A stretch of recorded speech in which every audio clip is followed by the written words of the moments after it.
Hi everybody, I'm Bill Sharp, St. Andrews Class of 68, and welcome to the Rocks and Razorbacks podcast. Here, we feature conversations with remarkable alumni, teachers, and administrators from both Middleton and St. Andrews High Schools. This is a great way to share meaningful stories and keep our memories alive of growing up in West Ashland. Now for today's show. The winner, y'all. I think we've got our winner.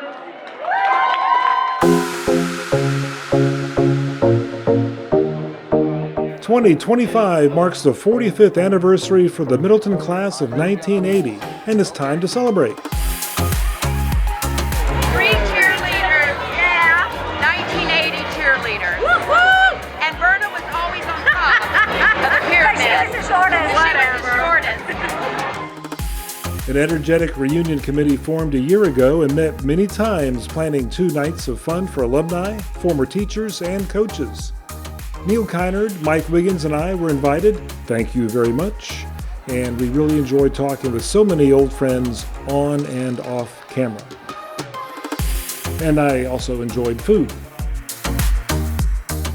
Tell us where we are tonight. What's happening? We are at the Elks Club. We're celebrating our 45th high school class reunion, class of 1980 from Middleton High School. And it's amazing to see all the people here. And we had a 40 planned, but COVID unfortunately changed plans for us. We haven't had one since the 30th, so we got a really big turnout for the 45th. It sounds like it's important for this to happen. Oh, absolutely. One of the other classes was doing it every 5 years, and they said they thought that was really too often, and they weren't getting the crowds that we got, because we probably had 100 last night and 130 tonight, so really good numbers. We had a pre-party last night. We saw so many of our classmates that we hadn't been in touch with in over years, and they're here tonight too, and we're all just having a great time. So guys, this is a big night for the class of 80. Tell us, how did this all happen? Well, I saw a few people on Facebook saying we need a reunion because we had started planning our 40th and then COVID hit. So we're like, oh my gosh. So we decided let's do 45 because we didn't want to wait that long till 50 because our last reunion was the 30. So I just saw a lot of people saying, who's going to do this? So I kind of put out there, who wants to be on our committee tonight? Yes. David responded, and we had like several people respond, and they were awesome. We had the best time having our meetings, and anyway, David. So David, you responded. Yeah, tell us what made you respond. Message on Facebook, and I had moved back to Charleston a couple of years ago, and I said, I'm here, I can help, let's do it. So I told Kim, yeah, I'd be glad to help. We've been meeting for about a year. Yes, we till have. Tonight. Yeah. And what a help he was. And how exciting is it for you to be here and see all your classmates like this? Loving every minute of it, seeing people I hadn't seen in a long time, and even though we hadn't seen each other in forever, we're picking up right where we left off, and it's just really nice. How important is it to kind of keep this connection with your classmates alive? You know, we go back to kindergarten. Some of our classmates go that far back, and to see them now successful in their lives, I mean, it's wonderful. People carve time to make this happen. You carved time to be here. I did. Why is it important to you? Well, I missed the last few, and time is short now, and I wanted to see.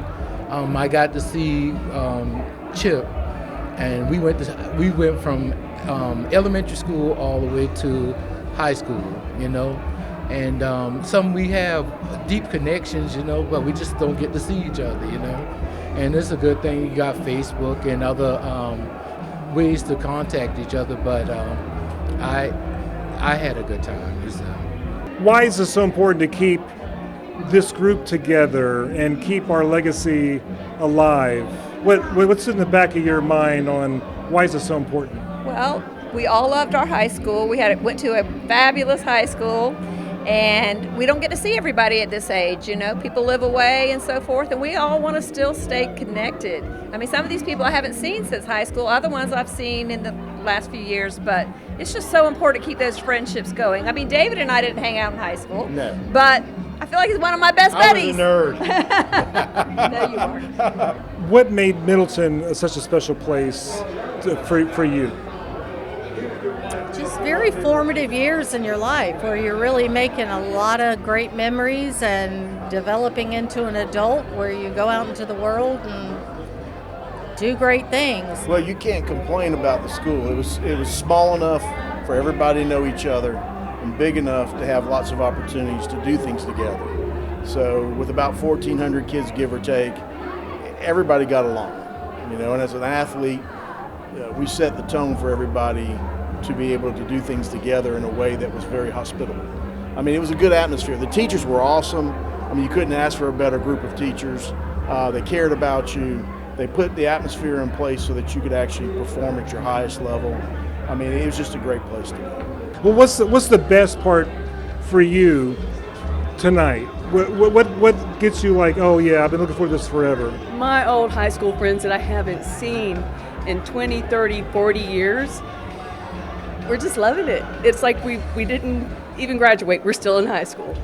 Why is this so important to you? Well, I think you talk to so many people that have had bad experiences in high school. They didn't care for their high school. They were ready to get out of high school. And I was just the opposite. I loved our high school. And I loved that everybody seemed to get along. And it didn't matter where you came from, what your background was, regardless, we all just got along. Whether it was on sports teams or, whatever clubs you were in or whatever you did, everybody just seemed to mesh together and get along well. Your class of 1980. Tell us about your athletic days at Middleton. Well, they weren't easy on us, that's for sure. I mean, Coach Worden and all the other coaches made sure that you were tough. You couldn't last without being tough. I mean, injuries, you just shake it off and you get after it. They take care of you, of course, but the bottom line was we knew that when we showed up for practice, it was going to be tough. And the bottom line is we had to be better than everybody else because we didn't have the depth. Other schools had more kids on their teams, and we were a small 4A school, so we might roll out there with 35 kids, and Somerville roll out there with 96. And so we had to have a little bit more conditioning, a little bit an edge and toughness in order to be able to compete with those guys. So, Mike, are you having a good time here tonight at the reunion? I had a wonderful time. I got to meet people, and I was one of the quiet ones, so it was nice that people who remember me came up and we talked and had a good time. But seeing everybody, in good health and, some not so good like me, but it was good to see everybody. You've invited a couple of teachers here. What's the thinking behind that? Is that because they added to the specialness of the school? Oh, yeah, definitely. Well, of course, for me, I like Coach Atkinson, Jim Atkinson, was with basketball. Coach Stukes and Coach Olson was with football. So I played sports, and so they were a big instrumental folks in my life and through the sport. So, yeah, it was good to see him. I sat and ate dinner with Coach Olson tonight. So, I look a lot different to him than I did back when I was 18. I think they just really love this, honestly. Yes. Tell us about these reunions and faculty, administrators being invited.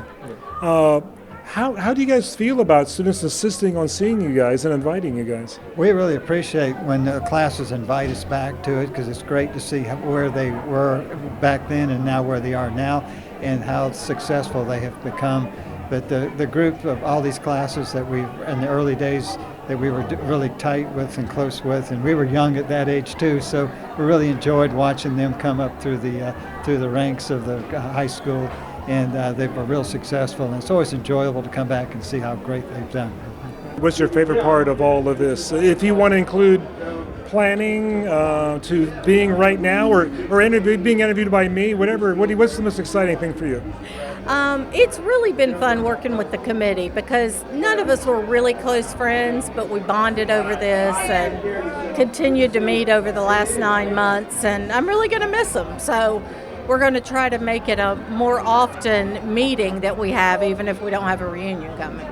It sounds like a joy just to get together with the committee. It was. We're still going to be partying together after this. And you went on and then came back to Middleton and worked with Coach Worden? I did. After college, I went in the military, resigned a commission, went back to school to get a teaching certificate.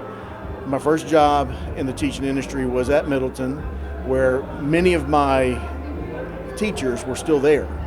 Mildred Allman, Carol Honorado, and others. And they sort of mentored me that first year or two. And that first year, near the end of it, they had an opening for a coaching spot. And they came to me and asked me if I was interested. And I said, yeah, I'll do it. Because it was important to be able to see a kid different light other than in this classroom. Because then you can learn more about them and what makes them the kind of person they are. So you can help them reach their potential. And then one thing led to another. I became a football coach, a basketball coach, and a track coach, all within a year and a half.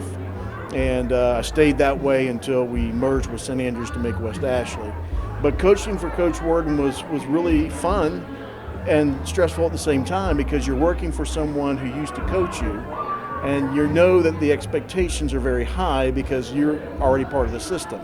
So you really have to come with your full understanding of what you need to do with the kids. And so we had a lot of film watching, a lot of homework, go to clinics and learn some new stuff.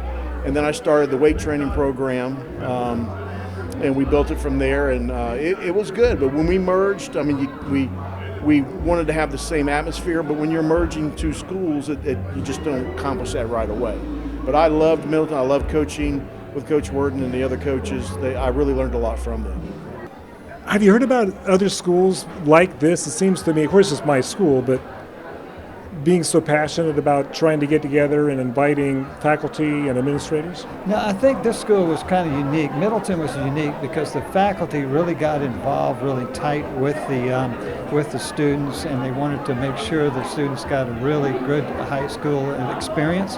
And the faculty was very tight and close to each other, and kind of wanted to make sure the kids had a really good education and felt like there was a home for them to come during the day. If you were at William Kennedy Drive and actually saw the school getting bulldozed, what kind of feelings do you think, what's your knee-jerk reaction to that?